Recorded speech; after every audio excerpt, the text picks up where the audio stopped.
A very early Christian text titled The Ascension of Isaiah details not only the need for passwords to enter into different levels of heaven, but special garments as well. As a former Mormon myself, I was pretty shocked as I read through the pages of the Ascension for the first time. I had absolutely no idea there were such strong parallels between Mormonism and such an early Christian document. And when I say early, I mean almost as early as it gets for early Christian literature, the 1st century CE. Some scholars date this text to around the same time that the canonical Gospels were written. Dating gets a little complicated, but we'll get to that later. Let me tell you exactly what Mormons believe about heaven, and then I'll tell you more about this early Christian text and what I found inside. Mormons believe there are multiple levels of heaven, called from the lowest to the highest, the telestial kingdom, the terrestrial kingdom, and the celestial kingdom. Joseph Smith, the founder of Mormonism, established this doctrine during his life. And modern Mormons even point to Paul in 1st and 2nd Corinthians and also the Gospel of John to corroborate this doctrine. Speaking of our bodies in the resurrection, Paul says, "There is one glory of the sun, and another glory of the moon, and another glory of the stars. For star differs from star in glory." That's in 1 Corinthians 15:41. In 2 Corinthians, Paul says someone was caught up to the third heaven. That's in 2 Corinthians 12:2. In John 14:2, Jesus claims his Father's house has many mansions. This could refer to multiple levels of heaven or degrees of heaven, multiple compartments. Mormon temple ceremonies further illustrate this doctrine by increasing the brightness in the room as members travel symbolically through the divine degrees of heavenly glory. I know this because I've been in the room in these ceremonies in multiple different Mormon temples. Special passwords and tokens are given to enter these varying degrees of glory, especially the celestial kingdom where God dwells, the celestial room. To dwell in the highest degree of glory, the celestial kingdom, special garments are required. These are those funny magic underwear that Mormons are known for. I used to wear them all the time. The second Mormon prophet, Brigham Young, gave us a pretty clear picture of what awaits us in the afterlife in his Discourses. He said, "Let me give you a definition in brief. Your endowment is to receive all those ordinances in the house of the Lord, which are necessary for you after you have departed this life, to enable you to walk back to the presence of the Father, passing the angels who stand as sentinels, being able to give them the key words, the signs, and tokens pertaining to the holy priesthood, and gain your eternal exaltation in spite of earth and hell."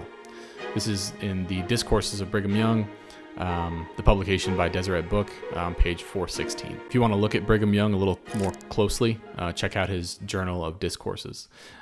Pretty interesting stuff in there. Mormons are taught these things in the temple, where they receive their holy garments in order to return to the Father in the afterlife. Now you can understand my shock when I opened the Ascension of Isaiah for the first time and saw that Jesus gives passwords to enter different levels of heaven, and that special garments are required to go to the highest degree of heavenly glory. In this ancient work, Isaiah receives a vision of Jesus descending from the highest level of heaven through 7 levels as he descends toward earth for his birth. As he descends through different levels of heaven, in chapter 10, verses 23 through 27, beginning at level 3, he gives passwords to go into these lower levels, and he disguises himself as the angels that dwell there. He gives a password at each gate at these 3 lower levels. We read, "And again I saw when he descended into the third heaven," referring to Jesus, "and he made himself like unto the form of the angels in the third heaven. And those who kept the gate of the third heaven demanded the password, and the Lord gave it to them in order that he should not be recognized. And when they saw him, they did not praise or laud him, for his form was like unto their form." And so we see him give these passwords at the lower levels of heaven as he descends to earth for his birth. Special garments also figure into the narrative prominently, mentioned 9 times in chapter 9 alone. The garment appears required for Isaiah to enter the highest level of heaven. In chapter 9, verses 1 and 2, a voice questions, "How far will he," Isaiah, "ascend that dwelleth in the flesh?" Another then responds that it is okay for Isaiah to enter the highest level of heaven if he has these unique garments. Another voice then responds that it's okay for Isaiah to enter this 7th level of heaven because of his garment. People are described as dwelling in heaven in their garments of the upper world in verses 8 and 9, in association with thrones and crowns in verses 18, 24, 25, and 40. Isaiah asks an angel, "Whose are these garments and thrones and crowns?" The angel responds, "These garments, many from that world," earth, he's referring to earth, "these garments, many from that world will receive, believing in the words of that one," referring to Jesus, "who shall be named as I told thee. And they will observe those things and believe in them and believe in his cross. For them, these are laid up." That's in chapter 9, verse 26. To be equal to the angels that dwell in the seventh heaven, garments must be received beforehand. This is in chapter 8, verses 14 through 15. If you want to know more about the content of the Ascension of Isaiah more comprehensively, check out this video. I give you more details about the full text. The dating of documents like these is extremely important, and for me at least, the older a text is, the more interesting.